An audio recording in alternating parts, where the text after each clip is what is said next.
In this video, I'm going to talk about how to make a dramatic light that tells a story. I'm Daniel Norton, photographer here in New York, and I made this image while testing some gear from Datalight. So Datalight is a company that makes light mostly for cinema, but these days using constant light sources has become more and more common, and I really wanted to mix it into my toolkit. So I'm using two lights here.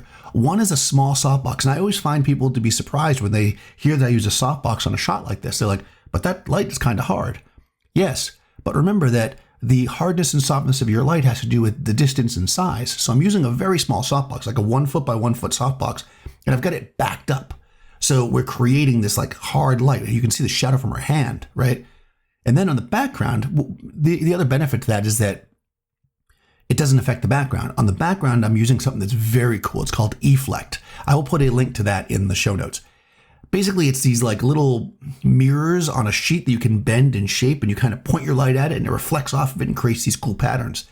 What it allows you to do is have that kind of dappled portrait pattern that you can put in backgrounds behind people, but you can also mess with it and make it funky. Here, I almost imagine it looking like a cloud or like smoke coming from behind her, and I'm doing it with light. I'm not even fill the space with a smoke machine. I've got some vibe. It's not softening my image. It's creating a powerful image of a woman stepping out, half in the shadow, half in the light. I'll put links to all the gear I use down in the show notes if you want to check it out. Also down there, you can find a link to my Patreon and my Discord if you want to support the channel or come chat. And subscribe to the channel, ring the bell, press like, do all that goodness. I'll see you next time.